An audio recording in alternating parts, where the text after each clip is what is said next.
hormati, kami banggakan dan kami cintai Bapak Ibu guru kelas segugus beringin. Pertama-tama marilah kita panjatkan puja dan puji syukur kehadirat Allah Subhanahu wa Ta'ala, karena pada siang hari ini kita semua diberikan kesehatan, kelancaran sehingga bisa hadir mengikuti kombel gugus beringin ini dalam keadaan sehat walafiat tanpa halangan suatu apapun. Monggo ucapan rasa syukur ini bersama-sama kita mengucapkan tahmid bersama-sama. Alhamdulillahirabbil alamin. Satu ditambah satu sama dengan dua. Dua ditambah dua sama dengan empat. Empat ditambah empat sama dengan delapan. Delapan ditambah delapan sama dengan 16. Sekarang perkalian. Satu dikali satu sama dengan satu. Satu dikali dua sama dengan dua. Satu dikali tiga sama dengan tiga. Satu dikali empat sama dengan empat. Pikiran dengan pembelajaran itu, guru itu yang mendominasi, tapi sekarang itu kita harus mengaitkan anak, bagaimana caranya anak itu aktif di dalam pembelajaran. Di sini kenapa kurikulum merdeka itu penting? Tadi ketika kita menganggap anak itu memiliki kepribadian, memiliki kelebihan masing-masing, dan setiap anak itu merasa dihargai, dimanusiakan, maka setiap anak itu akan berangkat sekolah itu lebih semangat dan mempunyai motivasi yang lebih tinggi. Di sini yang kedua, anak itu menjadi kreatif, karena ketika pembelajaran berdiferensiasi itu kita coba melaksanakannya, anak itu akan memiliki kreativitas sendiri-sendiri. Jadi ketika aku tidak bisa menulis, oh aku bisa boleh dengan guru dengan cara menggambar, oh aku boleh guru dengan cara membaca atau membacakan puisi. Jadi anak itu selain tadi memiliki motivasi berangkat sekolah, dan anak itu akan mempunyai kreativitas. Dan juga yang ketiga yaitu pemahaman lebih mendalam. Pemahaman lebih mendalam itu di dalam kurikulum merdeka itu kita dituntut buku itu bukan satu-satunya sumber belajar. Jadi anak itu bisa belajar di mana saja, melalui apa saja, dan dengan siapa saja. Dengan pembelajaran yang seperti itu, pemahaman itu lebih mendalam. Ketika kita seumpama materi jual beli, ketika anak itu hanya disodorkan sebuah buku dan ada pengertian penjual adalah, pembeli adalah, kegiatan jual beli adalah, pasar tradisional contohnya titik-titik, pasar modern contohnya titik-titik, ciri-ciri pasar tradisional adalah kotor atau apa, ciri-ciri pasar modern, anak itu akan bosan. Dan ketika anak itu akademiknya kurang, mungkin anak itu lupa karena untuk menghafalnya tidak cepat seperti ada anak yang akademiknya tinggi. Jadi ketika kita mempraktekkan diferensiasi, contohnya kita bisa membawa anak tersebut ke pasar Medono atau ke Alfamart atau ke Indomaret. Di situ kita sebagai guru hanya sebagai motivator, dan siswa itu kita beri ruang untuk berpikir sendiri, mempunyai ide sendiri, mempunyai hasil. Seumpama nanti ada asesmen sumatifnya itu mungkin lebih maksimal daripada ketika anak itu didrill dengan cara menghafal. Karena untuk sekarang itu sistem drill itu tidak boleh. Ketika kita mengajarkan suatu, seumpama di kelas rendah, saya mengajar kelas 1 di materi pengurangan. Di materi pengurangan itu tidak boleh langsung 5 dikurangi 1 atau 5 dikurangi 1. Ini berapa? 5 bobot 1 jadi 4. Kalau sekarang tidak boleh seperti itu. Tapi kalau ketika yang kita perkenalan konkret dulu, ketika siswa itu sudah matang dengan konkretnya, nanti kita bisa berlanjut ke tahap yang seperti itu. Contohnya untuk pengurangan. Jadi ketika anak itu sebelum tahu konsep pengurangan 5 dikurangi 1, 5 dikurangi 1 bobot jadi 4, tapi kita beri pengertian dulu. Kita melihat ditayangan video atau bisa kita di meja. Seumpama kita di meja ya Bapak Ibu, di meja itu kita bisa membawa 5 mobil mainan. Anak-anak mesti antusias sekali. Bu Guru bawa apa itu Bu Guru? Ketika anak itu dari awal sudah tertarik, maka nanti proses pembelajaran itu akan berjalan dengan lancar. Karena anak itu sudah senang dulu sebelum memulai pembelajaran. Jadi seumpama Bu Guru membawa 5 mobil mainan. Ayo anak-anak, ini mobil A, B, C, D, E ya. Seumpama Budi yang bawa 1. Terus 5 anak itu antusias sekali. Ketika 5 anak itu satu-satu bawa mobil. Ayo kita ke Artos ya. Ini sekarang kita ke Artos. Oh iya Bu Guru, ke Artos bareng-bareng. Terus kita ke tempat parkir. Terus ketika ke tempat parkir kita masuk, ternyata Budi dan Edo itu pulang dulu. Oh, ambil mobil pulang. Yang 3 itu masih belanja di Artos. Oh, berarti kira-kira apa yang kamu pahami anak-anak? Jadi kita jangan langsung 5 dikurangi 2 berapa anak-anak. Tapi ketika kita sudah mencontohkan hal seperti itu, kita tidak usah memberikan suatu soal, tapi kita memberikan pancingan pematik, anak itu sudah bisa sendiri. Oh Bu, tadi mobilnya 5 ya?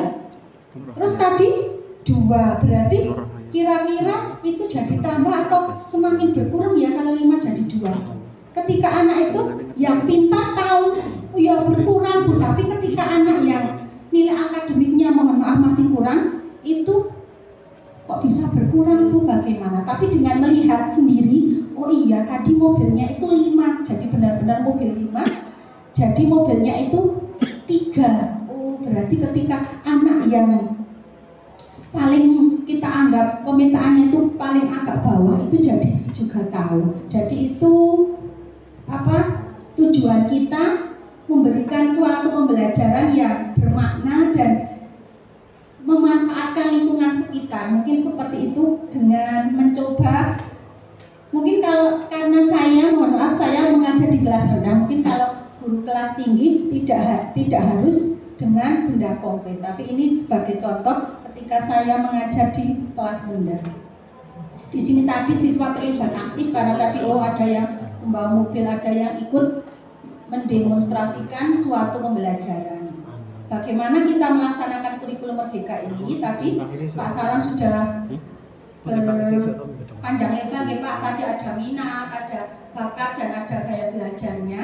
Tadi di sini identifikasi minat tadi sudah, penyusunan pembelajaran, pelaksanaannya, evaluasi bersama. Ini yang membedakan kurikulum merdeka dengan kurikulum yang dulu. Kurikulum 2013 itu adanya apa Bapak Ibu setelah pembelajaran? Adanya refleksi. Refleksi itu berarti kita merenung pembelajaran yang telah kita lalui itu seperti apa. Kalau dulu ketika kami melaksanakan sekolah penggerak yang tahun pertama, itu asesmen formatif itu masih dianggap masuk di dalam daftar nilai. Tetapi sekarang proses asesmen formatif itu nilai-nilainya itu tidak masuk dalam daftar nilai, tetapi hanya sebagai renungan seorang guru. Bagaimana ketika kita sudah melaksanakan pembelajaran itu, apakah sudah berhasil atau belum? Ketika kita sudah berhasil, maka bisa kita menggunakan cara seperti itu. Tetapi ketika cara itu dari nilainya kok masih banyak yang rendah, berarti kita mencoba cara yang seperti baru, seperti cara yang baru. Di sini tadi asesmen diagnostik, Pak Saran tadi sudah menyebut ada kognitif dan non kognitif. Mungkin kalau diagnostik itu lebih cenderung ke pakar nggih Bapak Ibu psikolog. Mungkin kita ini asesmen awal.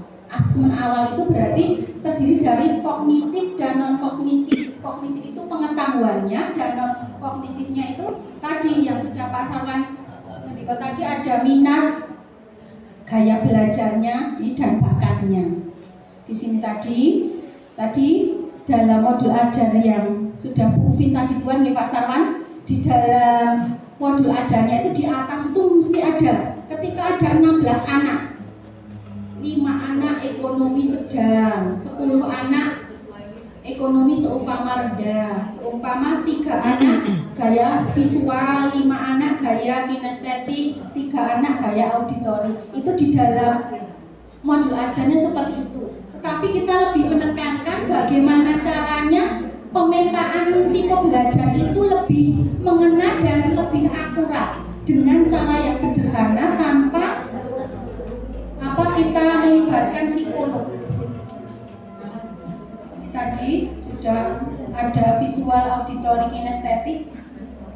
Di sini ketika kita melaksanakan asesmen diagnostik itu kita bisa, kalau seumpama kelas 1 itu bisa meminta bantuan berkomunikasi dengan kelas yang bawah, guru TK, dengan orang tua murid. Ketika guru kelas yang lain itu bisa berkomunikasi dengan guru sebelumnya dan guru mapel. Jadi ketika guru kelas 5 itu bisa berkomunikasi dengan guru kelas 4, dengan orang tua yang ada di rumah, dengan guru agamanya, dengan guru mapelnya.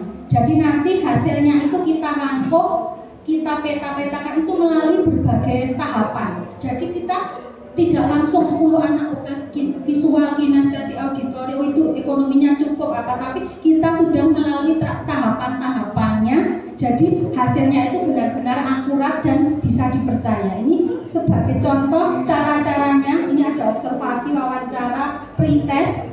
Pretest itu sudah banyak sekali nih Bapak Ibu tentang gaya belajar. Mengamati interaksi sosial hasil pembelajarannya, variasi pengajarannya. Kita juga berkolaborasi dengan siswa, mencatat perkembangan dan terus menerapkan pendekatan yang berbeda. Seperti tadi dengan pembelajaran berdiferensiasi, kolaborasi dengan rekan guru. Ini Bapak Ibu ingatlah bahwa setiap siswa itu unik, memiliki preferensi kombinasi yang berbeda.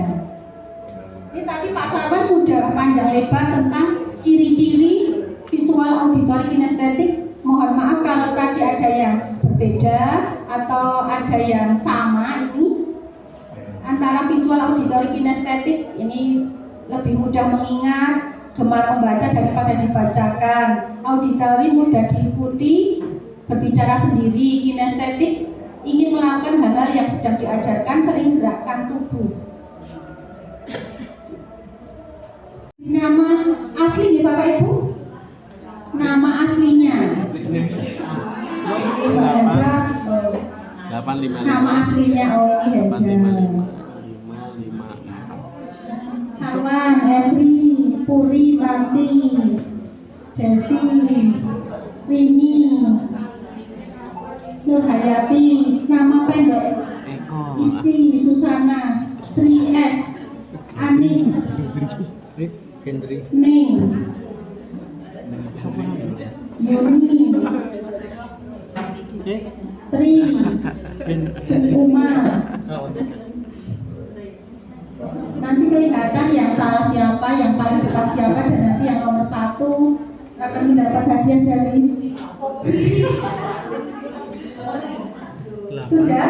sudah bergabung semua. Salsalis, Febi, Chandra, Hendrik. Nanti soalnya terlihat di layar dan nanti jawabannya Bapak Ibu pilih di situ, ya. Kita mulai soal nomor 1. Soal pemetaan gaya belajar. Tidak mudah terganggu di tempat ramai adalah gaya belajar apa? Di klik visual merah, auditori kuning, kinestetik biru, aktif hijau. Ayo ini ada waktunya. Siapa yang 6, 5, 4, 3, 2, 1. Ada 14 yang betul, 14 orang yang betul.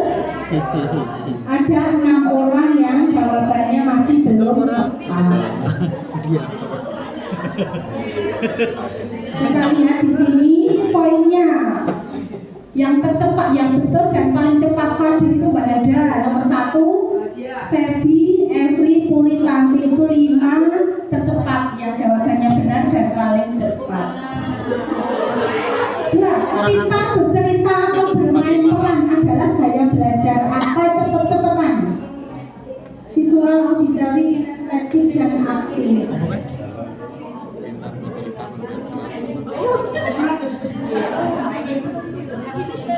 Untuk pertanyaannya, Pintar bercerita bermain peran adalah gaya belajar kinestetik. 20 yang betul. Ada 5 orang yang jawabannya masih belum tepat. Siapa yang tercepat? Evri, Fadil nomor 2, Puri, Tati, dan Sri S. Nomor 3, di bawah ini termasuk ciri-ciri gaya belajar auditori, yaitu auditori, berbicara dengan tempo agak cepat, mudah mengingat lagu atau cerita, belajar melalui gerak, emosi, dan sentuhan, suka permainan yang menyibukkan fisik. Ciri-ciri belajar gaya belajar auditori. Ada 14 yang betul dan 1 orang yang belum tepat. Siapa dia yang tercepat? Oh, Evri, Mbak Evri. Poinnya 2332. Ini soalnya hanya 5. Soal yang keempat, kesulitan saat menerima instruksi verbal adalah contoh gaya belajar visual, auditory, kinestetik, atau aktif. Kesulitan saat menerima instruksi.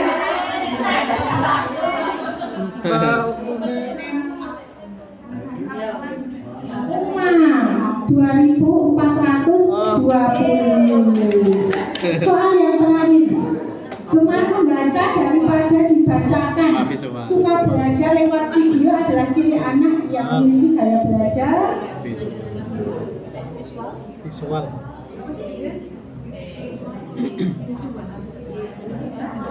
Lagi ini.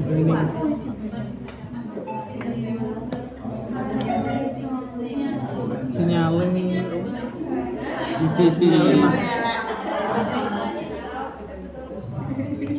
Ini ada podium. Waduh.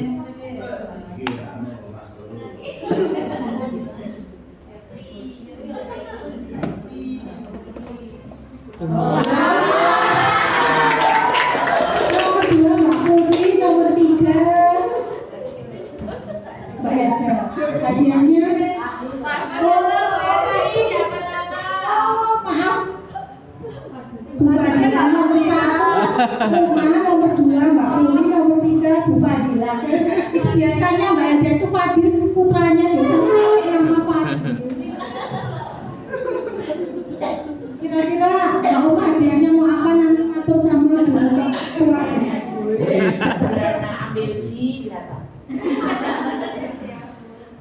Terima kasih Bapak Ibu. Mungkin demikian yang dapat saya sampaikan. Mohon maaf jika saya dalam menghantarkan materi saya banyak kesalahan, banyak kekurangan karena saya juga masih dalam proses belajar. Saya akhiri. Assalamualaikum warahmatullahi wabarakatuh. Waktu saya kembalikan kepada pembawa